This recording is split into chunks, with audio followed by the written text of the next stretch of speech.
Hey, well, I'm coming live to you on Saturday night, and this isn't going to be like SNL on NBC. I'm going to be doing an overview of a trilogy I did fairly recently, although I'd worked on this subject previously, because, hey, the three videos, they come out to, I don't know, close to 5.5 hours, and a lot of people aren't willing to just jump in and invest that kind of time in something that they're not really aware of. So I'm going to do a little overview here. It's going to involve the videos I will show right now. Since I'm going live, I'll just take a peek here and show what they are really quickly. Looking in here at my YouTube lineup, and we got these three here. So the title on here is LDS General Conference, Illuminated, Masonic, Mind Control, and Corporate Governance. Bunch of loaded terms in there, so I'll do a quick explanation on that. A lot of people are aware that mind control exists, coercive persuasion, whatever you want to call it, and many of us realize that there are certain cult groups like Heaven's Gate or the Moonies and Scientology that are pretty well noted for using mind control techniques. Some of us are aware of that being used in the Watchtower Bible and Tract Society, the Jehovah's Witnesses, and some of us are aware of its use in a much larger scale in society and heavily through the media. Many of us have no idea what it even means and think it's something out of the movies or something where someone is almost robotic necessarily, rather than someone that appears to be living a normal life. And so the way that media influences us is much it's much greater than most people have any idea. There are a lot of sciences involved with the arts of persuasion, and so in this video, or trilogy actually, we take a look at aspects of mind control being used in the LDS Church. And for me it was a shocker because I know something of mind control, and when I noticed it being used in the church, I was rather shocked. At any rate, the other thing is corporate governance, that very few people are aware of the meaning of what that is, so I'm going to touch on that in this little overview, I believe, as well. It's really well documented in these three, going through government, what's called the Comprehensive Annual Financial Report, which documents actually a system that will blow your mind if you believe that you live in a free country and that you have a representative government. So it's not conspiracy theory, if I'm going to borrow the words of Ezra Taft Benson. When he said that to us, he was referencing the Book of Mormon and prophecies in it toward our day, as well as these secret combinations he was speaking of, or that are spoken of in the Book of Mormon and in the 5th chapter of the Book of Moses that we find in the Pearl of Great Price, both provided to us via Joseph Smith Jr. So the other thing I'm going to get into here is there's a section that I'll let play pretty much, which is going to show Gordon B Hinckley in action using some pretty high-powered persuasion technologies on us in General Conference. And I'm going to in that video I kind of break down what he's doing there, because he really pulls some he pulls some maneuvers that are they're really something. And so it's important to be able to recognize this sort of thing. And when I first saw this occurring, of course, it was a shock to me. So stay tuned. I know there are people of all sorts of different experiences in life, and yet you'll naturally be, not just naturally be prejudiced towards certain areas of this possibly, although we're gonna see a lot of what's actually in here, so that you'll probably want to take a closer look and invest some time, because you'll get a lot more out of here than you ever got at conference, I guarantee. And you'll learn things about conference you didn't know either. So anyway, let me get started. Let's cruise through this and see what we can discover. First off, let's just jump in here. I know that might be a lot to kind of swallow here. All right. So here's where the video starts off. The first video. And if you're not familiar with any of these sort of things, if you're faithful LDS, of course you've read about secret combinations in the Book of Mormon, and that we're supposed to have secret combinations in the last days that are supposed to be destroying the freedom of all nations and people. So and we find that in Ether chapter 8. And so this was something that I was really into studying even before I joined the church as a youth. Actually, it was studying that led me into the church, and I mentioned that here. So I'm not going to get real deep into my story on that particular aspect. But when you hear people talking about the New World Order, if you've listened to the media enough, you're basically mind control programmed enough to say, oh, that's just some conspiracy theorist, wacko, right-wing nut job. That's what you're supposed to react as, just like you're supposed to react with abhorrence to anyone who has noted that the brethren aren't actually what they seem to be.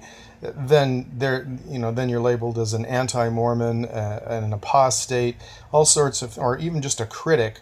And there's always a negative connotation, which is designed to shut you down mentally in terms of examining what is being presented. We're programmed to shut down on anything that violates our belief system. And so mind control is used throughout our society so much more than most people have any idea.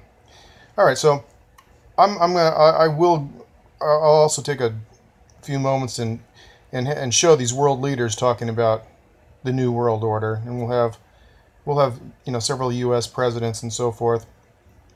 And we got Brent Scowcroft here, comes up here on ISGS, and like the top 10 in the world for networked in a bunch of these NGOs. Here's David Rockefeller, Bill Clinton. These guys are all networked in various non-government organizations who are always headed by people who are higher in secretive and secret societies, like the Bilderberg Group, the Committee of 300, and most of them are high-ranking Freemasons. They could be in the Golden Dawn or all kinds of other of these organizations that do it's very documentable. So we show some of that, and brother Brent Scowcroft has been like national security advisor and all that sort of a thing, and involved with Henry Kissinger as a business partner, who's the top guy on the list there, and involved with Council on Foreign Relations and the Trilateral Commission and Aspen Strategy Group, etc. So here's there's Gordon B Hinckley, and we're really going to get into his talk there, and I'm going to dissect it. Well, I've already done that, so I'm just probably going to play that part, and maybe I'll eat something while that's happening. Here we show some of the occult nature of this group of people. All kinds of these guys. There's Obama, and they're all using, hand signals and Freemasonic grips and things that will be pretty interesting. The occult is heavily involved. There's a Federal Reserve building named after Mariner Eccles, an LDS gentleman there. He was a Fed chairman in 1933. If you know anything about 1933, it's 20 years after the privately owned Fed Bank bankrupted the United States, and through Roosevelt stole the gold from all the people. And that building's named after Eccles because he helped engineer all that. Oh, here we show a lot of secretive stuff. There's a bit on the World Council of Churches, Skull and Bones. The Bush is in it for 3 generations. And we talk about secret combinations, or you're seeing some things where these secretive societies are heavily involved at the head of politics, religion, banking, business, and of course the entertainment industry. And look at what they're flashing there. Yeah, so anyway, there's Hillary Clinton at the Council on Foreign Relations building giving a speech, and we'll probably try to hit that. That's just, it's just about a minute or so, but she expresses her loyalties, which are basically treasonous there. Where was that? The Methodist thing. General Conference, all churches, all the 501c3, corporations that are businesses that are called churches have the General Conference as a matter of corporate requirement for. Get into watching the buildings fall straight down there. I put a lot of work into this, a lot of pictures and so forth, and there's there's Joel Osteen flashing some stuff, Bush and Thomas, Gordon Hinckley, Brigham Young, yeah, Queen. So I document a lot of things in here, and the corporate governance is just amazing. And so this gentleman that put together a video called Corporation Nation, it's about a 3-hour and 13-minute video, I guess, and I've got excerpts out of that really, I think the highlights of his presentation, a fair amount are in here. And you may want to see the rest of his because it goes over the. I show plenty in these as far as financial reports go. The investment of all our privately owned municipalities, which everyone thinks of as publicly owned, but they're actually transnational, privately owned businesses, corporations that are invested all over the world on these lists of investments that like the city of San Diego or Miami or the state of Florida or the county of LA own as private businesses, or CalPERS, CalSTRS, these pension funds that they're invested in Florida. Here we show a couple pages that go through out of their 1,400 pages of with 40 particular investments, all in the many of them in the millions or even sometimes hundreds of millions of dollars in various business enterprises all over the world. That's a lot of that's 50,000 investments right there, just in I think that's just the state government of Florida. So within the United States, between the United States, the states, the counties, the cities, and the other municipalities, we've got 185,000 corporations that are posing as publicly owned government bodies that actually own well over $100 trillion worth of investment in Fortune 500 companies as well as foreign companies. And the church, the LDS church, is kind of like a microcosm of this. Of course, it's a corporate empire, and the church has got its own investments. It's for-profit business empire, but on top of that, we've got the corporation of the president, and there are shares and there are preferred shares in these corporations.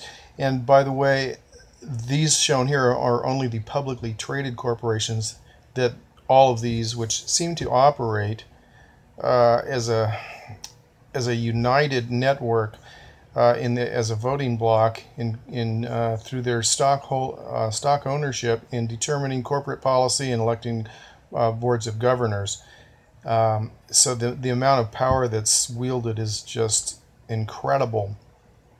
And of course, what they also own but don't show on here are shares of privately held corporations, such as churches.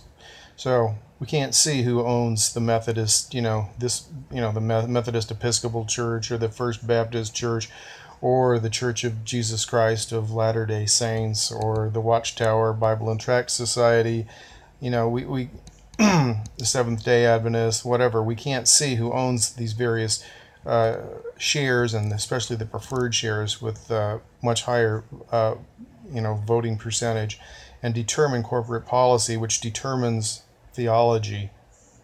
And of course, that doesn't happen in the one true church. Of course, there are several that say that they are the one true church. The Watchtower says that, and they have a lot in common, which we've shown also in the I've shown in the mind control videos.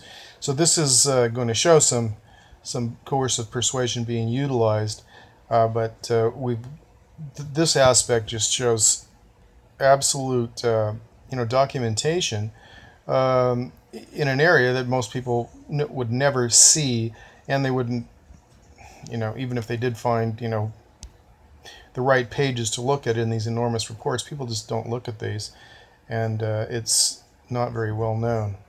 But the power of it is truly amazing. So let's I'm going to back in here to a different version of this, a different aspect of this particular program, just because it allows me to be a lot more accurate as to where I am, even though it's going to shrink your picture a little bit here, for at least for the moment. And I'm going to show a few things here. All right, here's I'm going to have George Bush Sr. there, and we're going to see a few of these folks talking about things here, using terminology like the New World Order or the New Order of the Ages. And these are people who are involved in Freemasonry, Skull and Bones, that sort of thing, and are well-recognized public officials generally, or huge business leaders. So, in case you think it's something that some wacko right-wing nutjob made up, let's see what the President of the United States has to say.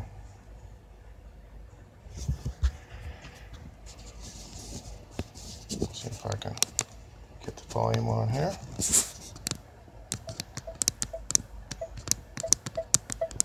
That ought to be about enough. All right, let's roll a few clips here. Out of these troubled times, our fifth objective, a new world order, can emerge. 100 generations have searched for this elusive path to peace, while 1,000 wars raged across the span of human endeavor. Now we can see a new world coming into view. A world in which there is the very real prospect of a new world order.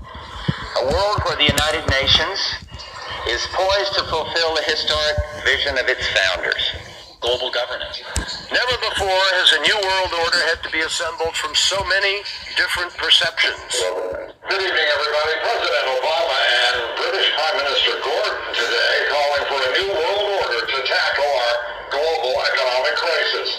We've got to give them a stake in creating the kind of world order that I think all of us would like to see. And this present window of opportunity during which this is David Rockefeller. And interdependent world order might be built will not be here for too long. When our founders declared a new order of the ages, they were acting on an ancient hope that is meant to be fulfilled. And after 1989, President Bush said, and it's a phrase that I often use myself, that we needed a new world order, and instead it looks like we got a lot of this. So for those of you who are not familiar with various NGOs that are engineering a new world order, there are maybe 1,300 that would be listed on the particular website that I'm tuned in here right now, and we've got the Superclass 400, the people basically most connected with various NGOs, non-government organizations, in other words, non-elected people that form world policy, are comprised of these various people. And so Henry Kissinger seems to be connected to more than anyone else. And if you look just down the list a little bit, we've got Brent Scowcroft. That's Elder Brent Scowcroft from the church, General Brent Scowcroft, and we're going to have a little section on him. And so when we take a look at in here you see names, Rockefellers and Soros and just these massive globalists here, Zbigniew Brzezinski. And if we take a quick look over at Brent Scowcroft's page on Wikipedia, we can see that even right there, he's listed as being involved with the Aspen Strategy Group, the Trilateral Commission, the Council on Foreign Relations, the Atlantic Council, various NGOs whose goals are to submerge the United States into a global government, basically to abandon the sovereignty of the United States into a global government, into a new world order. And we're going to hear him say that multiple times in a speech at BYU to the graduating class. And in case you've associated these things with somebody who's with things that are not true or conspiracy theory, we will listen to political leaders, to global leaders declaring this themselves, as we've heard George Bush Sr., George Bush Jr., William Jefferson Clinton, David Rockefeller all declare and Obama in a little clip I played right at the beginning. So it's not like it's a big secret. It's just that what we'll see is after Ezra Taft Benson passed away, and we've got Gordon B Hinckley running the show, we have numerous people from the Council on Foreign Relations having free access to the young folks at BYU. You're going to have speakers such as Brent Scowcroft, who, yes, is a prominent member of the church, CFR, Trilaterals, Bohemian Grove guy, absolutely horrendous rap sheet as far as being involved with these, what would the Book of Mormon and President Benson would have called secret accommodations. Or you've got Zbigniew Brzezinski, Dick Cheney, these people being honored by LDS presidents at BYU, which is now recruiting grounds essentially for the CIA, the NSA, and the FBI, where these people are serving within the companies, actually privately owned corporations that we think of as government bodies, and functioning to bring to pass what is warned about in the Book of Mormon. So we're going to look at factual evidence that supports this, and you can determine whether or not you think it's some nutty conspiracy theory or if it's conspiracy fact, as President Benson said. What we will see is absolute cooperation on the part of LDS church presidents currently, or at least Hinckley and Monson, with the people that are working to destroy the sovereignty of the United States. Not to mention creating wars which cost a lot of lives, bring a lot of profit to the companies these men are involved with, and murder people on a wholesale basis. And we'll find President Hinckley supporting that. Like I said, if you think that sounds rash, just watch the evidence here. You can watch Hinckley in action. Go.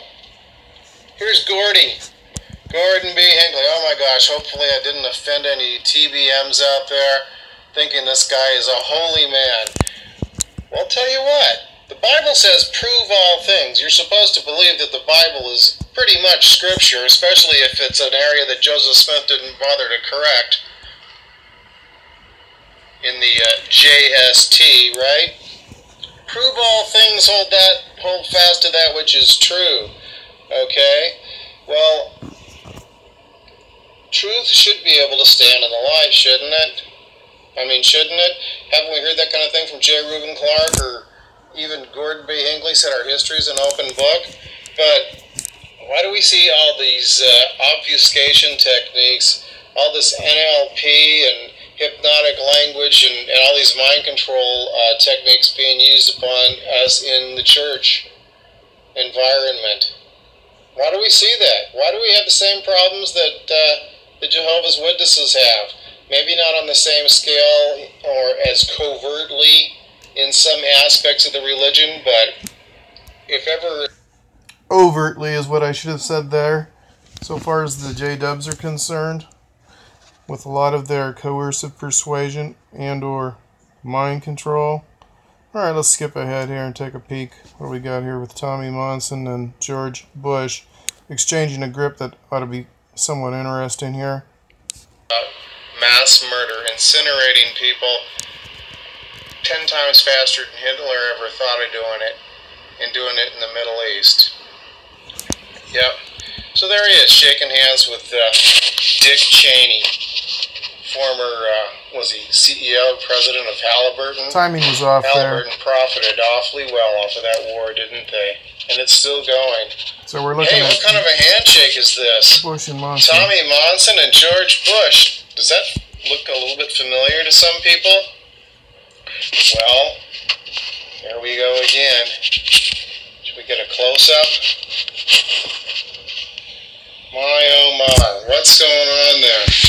That looks pretty familiar. Not completely familiar, but pretty familiar. So this says it's a Freemasonic handshake. Did you know Thomas Monson was a Freemason? I haven't heard him mention it in General Conference, but he and Georgie Boy there look like they've got some kind of a special friendship there. I'll just apologize that I had some difficulty with the software, and so the timing was off there. When I was talking about Monson, we're looking at Hinckley, and when we're talking about Hinckley, we're looking at Monson. So that's part of the reason I'm going live with this right now, because I actually wasn't able to even produce this as a file. So I had to go Mobizen Live when I did this, and that's what I'm using here. So it's not a studio production, people, but I'm trying to do the best I can. So I hope that's turning out all right. Maybe we should get a little closer look at handshake Gordy had going on there. Well, look where Dick's finger is. Why are they shaking hands so funny? Do people normally do that? They wouldn't be Freemasons, would they? Oh, we know the George. Oh, so when we're talking about Anton LaVey or his mentor, Aleister Crowley, yeah, they're both high-degree Freemasons, just in case you wondered. Crowley was known as the most wicked man on earth. This is LaVey. Nice to know this is how Crowley. Satanists are well accepted within Freemasonry. You'd think. Obama-Rama. Birds of a feather flocking together. The Leahona. Okay, well, I'll tell you what. There's a lot to this. Magic, Masonry, mind control, and Mormonism as a microcosm of our world. Here's Building 7 coming down. That's demolition. That's a no-brainer. The Twin Towers are demolition. It's not rocket science.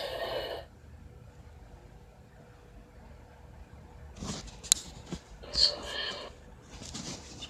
we'll pause that and take a look at that.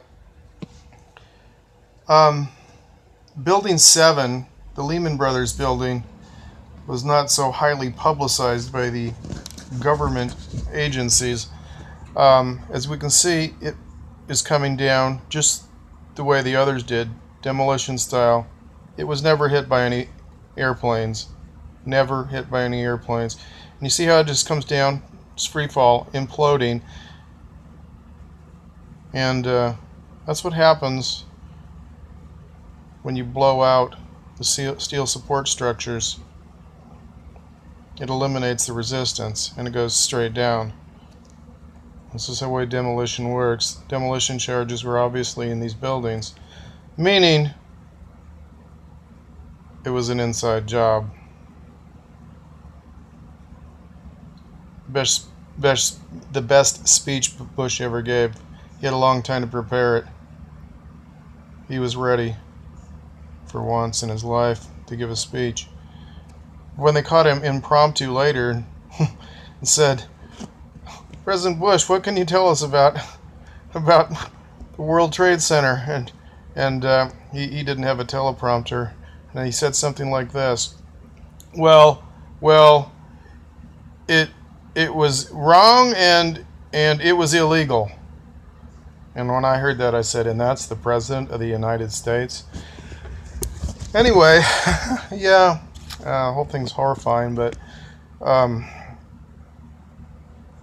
this was used as an excuse to wage the war in the Middle East. And now we're going to watch the Amalekites upon the towers here. Specifically, as we heard in the Book of Mormon, the Amalekites were used by the Lamanite leaders to convince the Nephites to go to war. The Lamanites to go to war with the Nephites when they did not want to. In other words, they used mind control. They used influence of the media. There's a Masonic grip in front of Masonic symbols. Is that the Pope and British Prime Minister at the time? Was it Gordon? Alrighty. So let's cruise through here a little bit, and then we're going to watch Gordon. There's one of our illustrious cities here. This guy's getting into the financial reports. That part is really interesting. When you hear the words financial reports, you might think boring, but no, it's not. It's not like it's not like an accounting class or something. Okay, here they're just mentioning, the transnational corporate nature, business, investment, banking nature of, CalSTRS and CalPERS as pension funds, and you thought they were something else. They're like a mini HSBC. Okay. So much is so different than what I thought. I mean, I had learned a lot about the secret societies and the secretive societies and the NGOs and the way things operate with banking and so forth, but I did not know about corporate governance. I didn't know that all these were, privately owned businesses. Our armies and navies, popes and priests that reign with blood and horror on this earth are privately owned corporations. United Methodist Church, there's where they start talking about General Conference, and that's about where we're going to take up here. We'll get into some Gordon B Hinckley action. There will be a little bit where the audio's not at its very best with Gordon B Hinckley, and then that'll change and we'll have better audio. It's not totally bad, but it's not as good as I'd like it. Okay. This is part of that presentation that the other gentleman's doing. Let's roll on it. Which is indeed a for-profit corporation, with each of Here we go.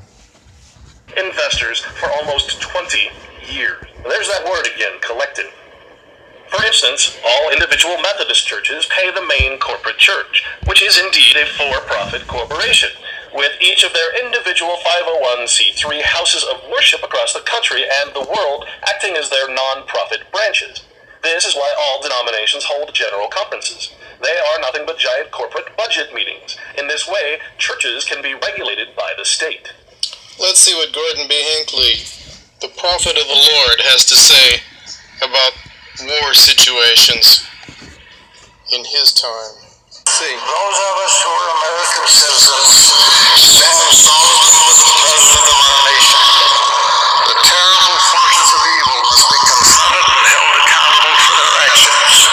Fear of such groups. The Book of Mormon speaks of the Gadianton vicious, oath-bound, secret organization bent on evil and destruction. No one knows how long it will last. No one knows precisely where it will be fought. No one knows what it may entail before it is over.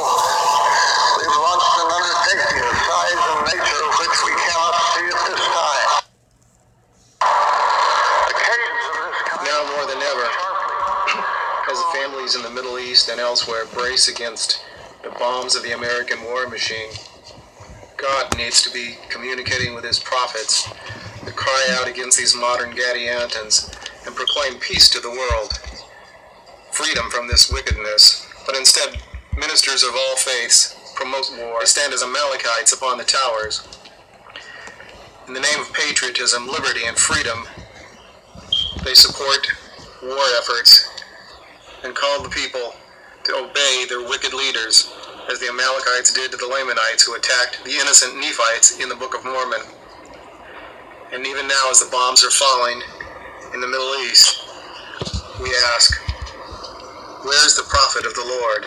Gordon B Hinckley, art thou a prophet? I do not know what the future holds. I do not know what the future holds.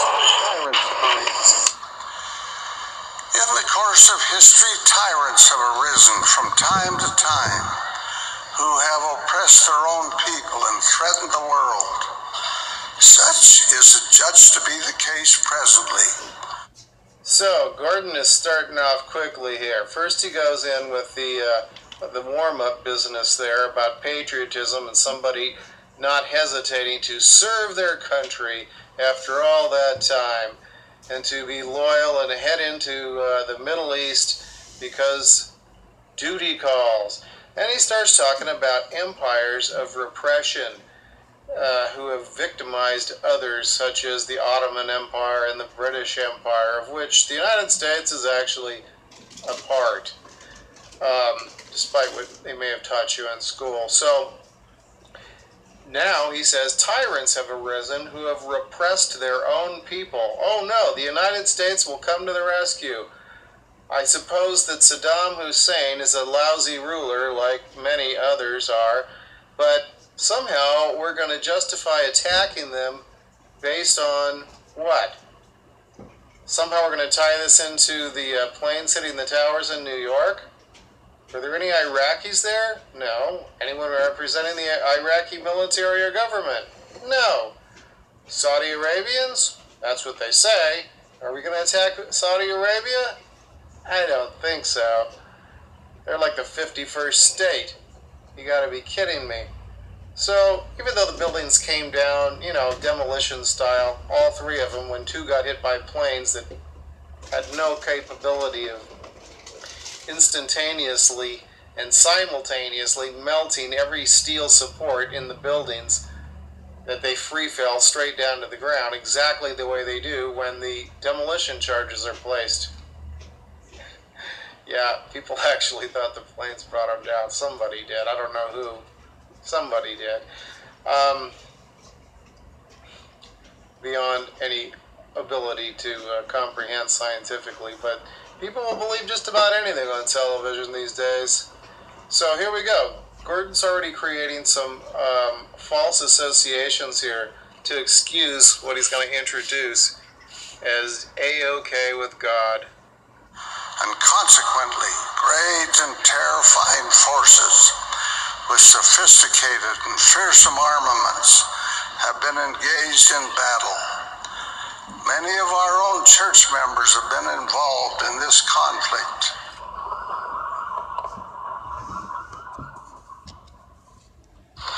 We have seen on television and in the press cheerful children clinging to their fathers in uniform going to the battlefront.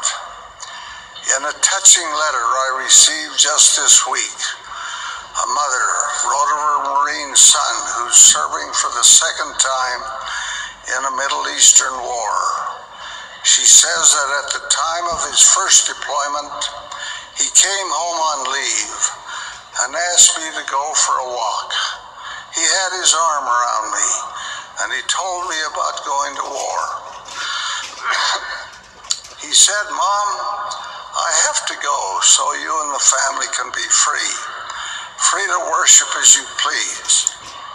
And if it costs me my life, then giving my life is worth it." He is now there again and has written to his family recently saying, "I am proud to be here serving my nation and our way of life. I feel a lot safer knowing our Heavenly Father is with me." So, are we paying attention to what this guy is saying? Can you even believe what you're hearing? Okay, the guy says, and apparently Gordon B Hinckley sounds like he's endorsing these thoughts, that he must go to war in Iraq, to invade Iraq, to invade and attack and murder and burn alive the Iraqi people who've done nothing to the people of the United States, so that we can be free to worship. Yeah, that's what he said. We can retain our freedom, be able to have all these freedoms that are so important, like being able to worship. He's going to tie this in with the Book of Mormon, no doubt. But they've done nothing to the people in the United States. This was a 100% unprovoked attack. And now he goes on to say that he's glad knowing the Heavenly Father is with them. Obviously, God approves of attacking and bombing the crud out of all these people in Iraq.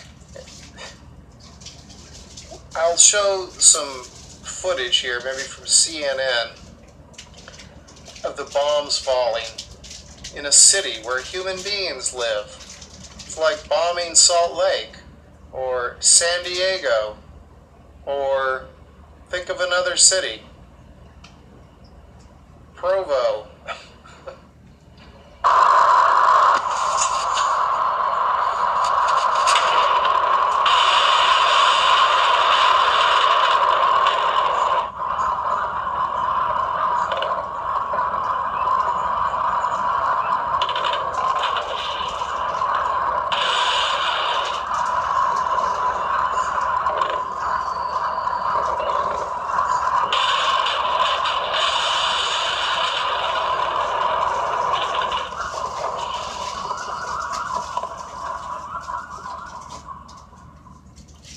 Yeah, bombing and incinerating people.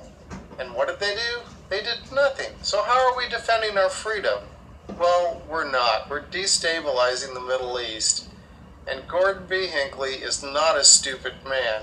Therefore, why is he going to use advanced sales techniques to convince us that this is okay, when obviously it's cold-blooded murder? And God approves of it. Defending our freedoms. It's unthinkable. Equally appalling is the fact that he says, I am proud to be here serving our nation and representing our way of life. Our way of life? Invading other helpless countries? Massacring thousands and tens of thousands of people to gain conquest when they did nothing at all to us, and we're proud of that? You talked about the British Empire. What about U.S. imperialism? We've got bases all over the world. Why? There are other mothers, innocent civilians, who cling to their children with fear and look heavenward with desperate pleadings as the earth shakes beneath their feet and deadly rockets scream through the dark sky. I just love how he differentiates there. There are other mothers who are innocent civilians who are pleading, evidently with their God, for protection, who evidently doesn't care too much, as usual. Innocent civilians, as opposed to what? The guilty husbands, fathers, and young men who are trying to protect their families from the invading forces of the United States? Once again, he's making it sound like the guys that are defending their country, firing anti-aircraft guns at the invading American forces that are obliterating their families, that they're guilty of something for trying to protect themselves against the attacks of the United States, which were completely unwarranted and unprovoked by the Iraqi people, who are being murdered by the tens of thousands as he speaks. Nice one, Gordy. There have been casualties in this terrible conflict, and there likely will be more. Public protests will likely continue. Leaders of other nations have, in no uncertain terms, condemned the coalition strategy. The question arises, where does the church stand in all of this? First, let it be understood that we have no quarrel with the Muslim people or with those of any other faith. We recognize and teach that all the people of the earth are of the family of God, and as He is our Father, so are we brothers and sisters with family obligations one to another. Now here comes the reversal technique. He said something that sounds so loving towards all our spiritual family, and now everything of that goes out the window. We're just going to have to be obligated to kill them. But as citizens, we are all under the direction of our respective national leaders. They have access to greater political and military intelligence than do the people generally. Those in the armed services are under obligation to their respective governments to execute the will of the sovereign. When they joined the military service, they entered into a contract by which they are presently bound and to which they have dutifully responded. One of our articles of faith, which represents an expression of our doctrine, states, "We believe in being subject to kings, presidents, rulers, and magistrates, in obeying, honoring, and sustaining the law." So, we don't have any personal quarrels with people of other religions, even though it's a heavily Muslim area. There are some Christians and some others possibly, but we want to just make sure we don't feel anything bad for you as we murder you. And we're all really, obligated by our religion as well to be good citizens and good Latter-day Saints, following mindlessly our governors, our governing body, our leaders who have greater knowledge than we do. They know that somehow, some way, these bad people were going to attack us, even if they never did. Even if they didn't even have nuclear weapons to protect themselves against us, which our leaders falsely accused them of. Now, for some reason, they know, and we should trust guys like Dick Cheney and George Bush and the cabinet. Yeah, that sounds like a great idea.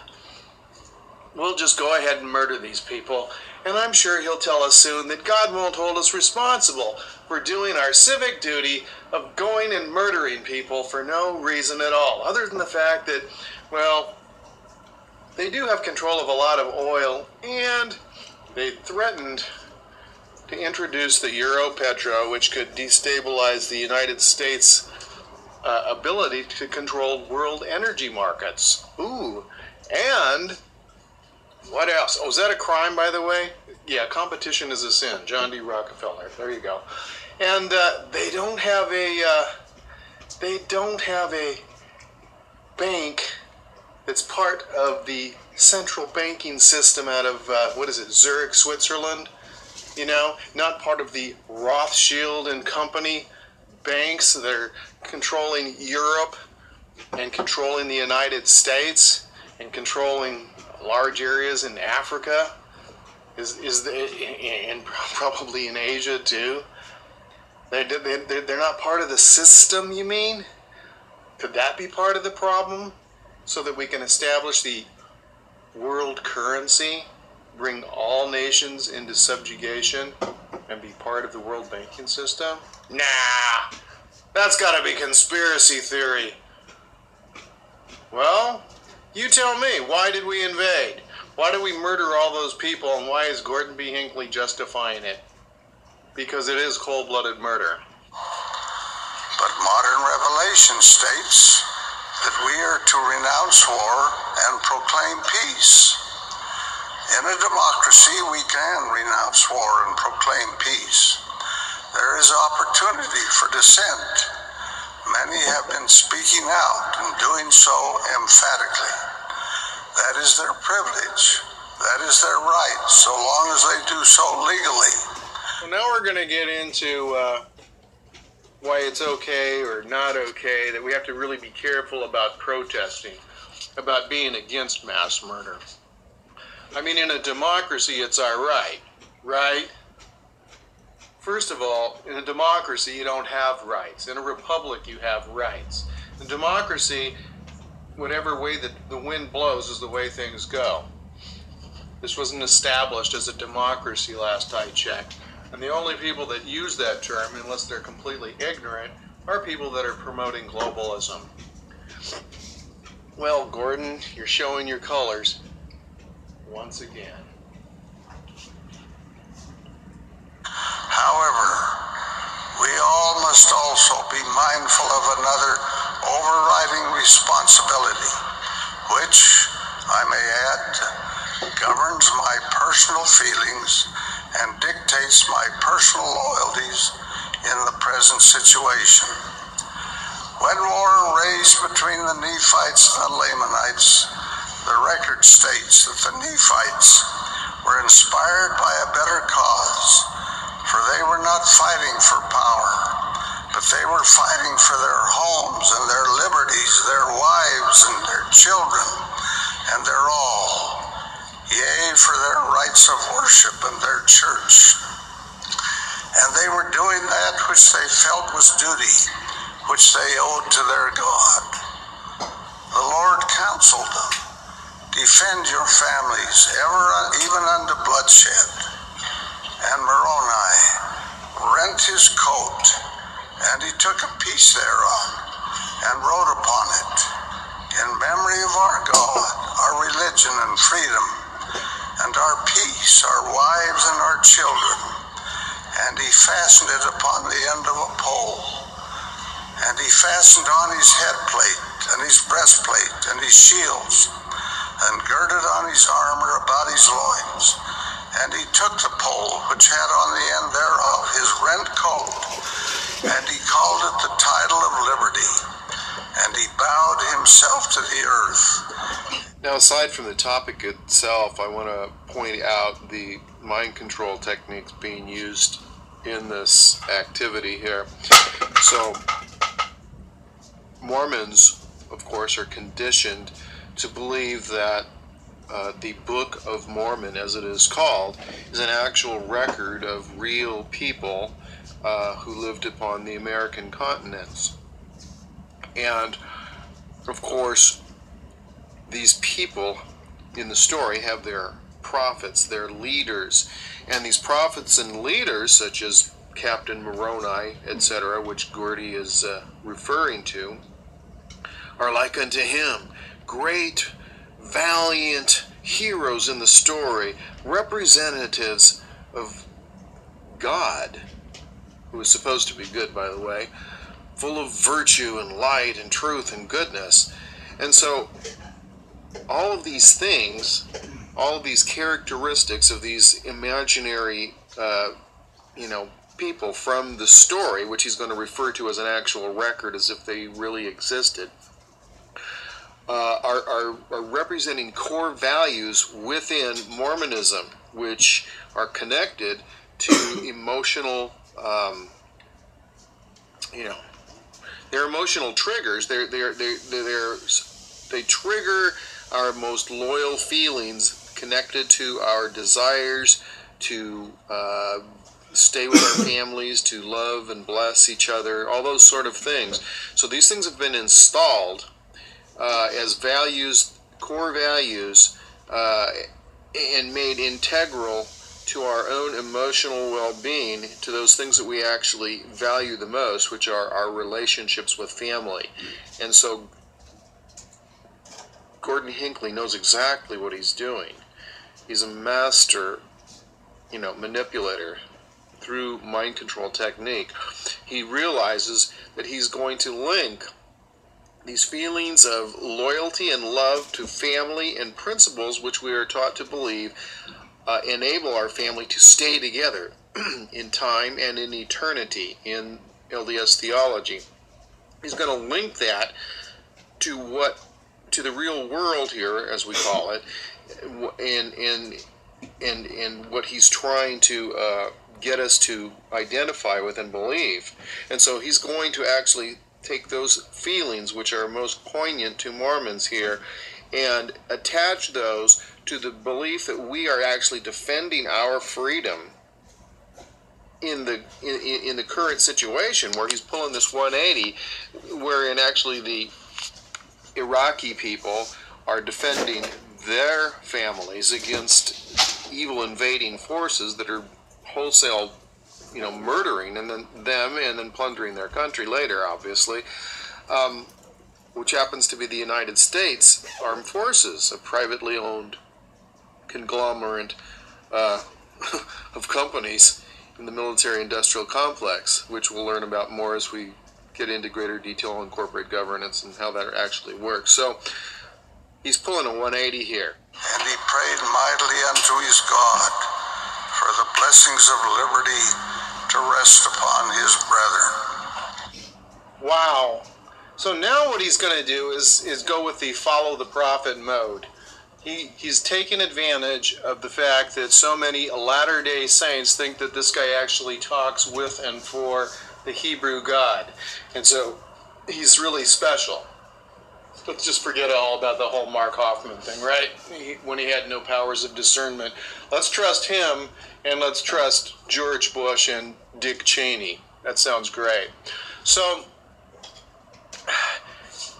we have something that's overriding the what?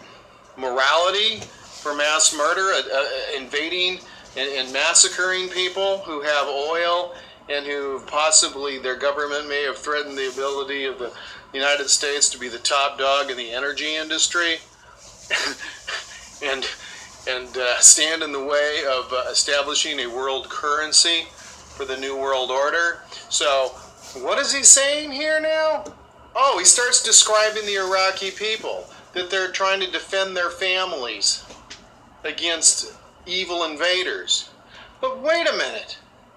He's going to pretend that actually the United States people were being invaded by the Iraqis and defending ourselves and our freedom, our wives and our children and our religion against the invading Iraqi forces. From where? Is he making this stuff up? Last I checked, there wasn't an Iraqi invasion going on. It is clear from these and other writings that there are times and circumstances when nations are justified, in fact, have an obligation to fight for family, for liberty, and against tyranny, threat, and oppression. It is clear from these writings. Once again, he's moved a fictional novel into reality as though it's a record of something that actually happened between the invisible guy in the sky, which this and other fictional records, other fictional novels advocate as truth, and now pretending that this is actually history that we can build upon, when the whole thing is fiction to start with. Building false bricks upon false foundations. When all is said and done, we of this church are people of peace. We are followers of our Redeemer, the Lord Jesus Christ. So this is amazing, that this level of dishonesty from Gordon B Hinckley is just incredible. He's going on and on as if the United States has been attacked by the people of Iraq. He's in some sort of a fantasy land. It sounds like he said, we love peace, we follow Jesus Christ, but we're ready to defend our families from tyranny, threat, and oppression. Okay, and so we're going to go wage a war of aggression and invade Iraq and mass murder their people with the huge American war machine?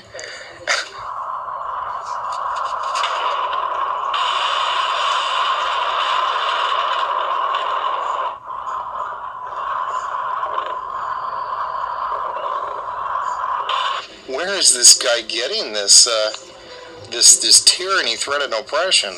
Oh, could there be oppression over there? You know, I mean, their government is not what the United States wants, so they're going to replace it. Well, what kind of government they have in Russia or China or North Korea?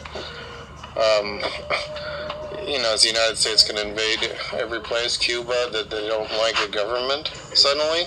They're pretending this has something to do with a threat to U.S. security, and there's been no aggression whatsoever by the Iraqis towards the U.S. people. So everything he's saying is as if he's referencing something that hasn't occurred at all. He's such a liar, it's unbelievable.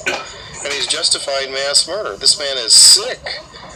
And he's an Amalekite upon the tower. Clearly, how can people look at what listen to what he's saying and look at what the facts are, and then act as if this man is representing something good when he's promoting this extreme wickedness and excusing, filthy Bush and Cheney in this war of aggression. Who is the Prince of Peace? But even he said, think not that I am come to send peace on earth. I came not to send peace, but a sword. This places us in the position of those who long for peace, who teach peace, who work for peace, but who also are citizens of nations and are subject to the laws of our government. Furthermore, we are a freedom-loving people, committed to the defense of liberty wherever it is in jeopardy. I believe that God will not hold men and women in uniform responsible as agents of their government in carrying forward that which they are legally obligated to do. It may even be that He will hold us responsible if we try to impede or hedge up the way of those who are involved in a contest with forces of evil and repression. So this guy's literally on another planet at this point. He's acting as if the Iraqi people have staged an invasion or attacked someone, which is not the case. He says Jesus is on the side of doing this, and Jesus said he came to destroy peace, to take peace from the earth. Jesus wants us to do this, to attack a nation that was at peace, not harming anyone. He cites oppression and acts like the U.S. people are the world police force, which is completely against, the Monroe Doctrine? I mean, why would we be interventionist? And the best thing we can do for these people is to mass murder thousands and thousands of them because maybe they'll wind up with a better government. What do we got, like 17 years later? And we've destroyed their country. Hinckley, you are sick. A sick person and a liar. Unbelievable. And Jesus wants us to do it, and if we get in the way, then we're doing something wrong. If we object, if we wage a demonstration or speak out against mass murder. He's accused these people of what? So if you accuse someone long enough, that means they're guilty of something? Is that it? And so it's okay to go and mass murder people and invade a country like the U.S. does time after time, destabilizing governments all over the world, especially in the Middle East and Latin America? This is just beyond belief. How is it that people are going to look at this and not... Is it because he tempers his words and acts like, well, we care about people, and we hate that we have to do this. Let's be nice to these people while we're killing them. We'll even pray for them. That'll do it. Now, there is much that we can and must do in these perilous times. We can give our opinions on the merits of the situation as we see it, but never let us become a party to words or works of evil concerning our brothers and sisters in various nations on one side or the other. Political differences never justify hatred or ill will. I hope that the Lord's people may be at peace one with another during times of trouble, regardless of what loyalties they may have to different governments or parties. Let us pray for those who are called upon to bear arms by their respective governments and plead for the protection of heaven upon them, that they may return to their loved ones in safety. To our brothers and sisters in harm's way, we say that we pray for you. We pray that the Lord will watch over you and preserve you from injury, and that you may return home and pick up your lives again. We know that you are not in that land of blowing sand and brutal heat because you enjoy the games of war. The strength of your commitment is measured by your willingness to give your very lives for that in which you believe. I'd like us to pay attention to the technique that Gordon is using, the technique, as well as the message that he delivers within the technique. So notice the cadence. Notice that he will hypnotically slow down and bring us to a feeling of calm as he begins to talk more and more about Jesus Christ, our Redeemer. Hinckley says it is clear from these and other writings that there are times and circumstances when nations are justified, in fact have an obligation to fight for family, for liberty, and against tyranny, threat, and oppression. None of those were coming from the Iraqis at this point. And he says we're followers of Jesus Christ, but then he says that Jesus says, "Think not that I am come to send peace on earth. I came not to send peace, but a sword." Why would he say that? What's that about? That's the turnaround again. He says Jesus is loving, and then he says, but even though Jesus is loving, he said he came not to bring peace, but a sword. Wow, that's quite a technique, huh? That teaches us to justify doing the opposite of what is right. It's a fantastic sales tool, and he knows exactly what he's doing. We know that some have died and others may yet die in this hot and deadly contest. We can do all in our power to comfort and bless those who lose loved ones. May those who mourn be comforted with that comfort which comes alone from Christ the Redeemer. It was he who said to his beloved disciples, "Let not your heart be troubled. Ye believe in God. Believe also in me. In my Father's house are many mansions. If it were not so, I would have told you. I go to prepare a place for you, that where I am, there ye may be also. Peace I leave with you. My peace I give unto you. Not as the world giveth, give I unto you. Let not your heart be troubled, neither let it be afraid." We call upon the Lord, whose strength is mighty, and whose powers are infinite, to bring an end to the conflict, an end that will result in a better life for all concerned. The Lord has declared, "For I, the Lord, rule in the heavens above, and among the armies of the earth." We can hope and pray for that glorious day foretold by the prophet Isaiah, when men shall beat their swords into plowshares and their spears into pruning hooks. Nation shall not lift up sword against nation, neither shall they learn war anymore. So in the end, everything will work out. The Lord is in control. He rules in the armies of the nations. That's what he said. And in the end, we pray that the lives will be blessed of everyone involved. In other words, America and her great armies are going to go in and free people from repression. The thousands and thousands of people that are killed along the way, it's too bad, but that's just collateral damage. This is the work of God, and eventually Mormonism will be preached in these countries thanks to the war in the name of Jesus Christ. Oops, I almost got caught up in it myself. Even in an evil world, we can so live our lives as to merit the protecting care of our Father in heaven. We can be as the righteous, living among the evils of Sodom and Gomorrah.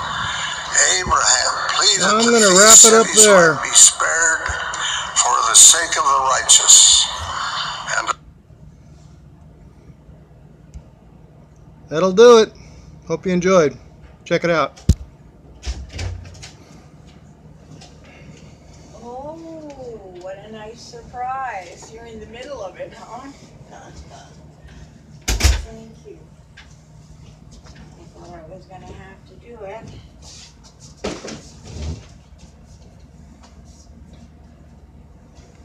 Let me get to the bathroom here.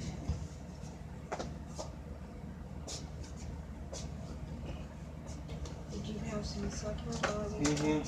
You did? Okay.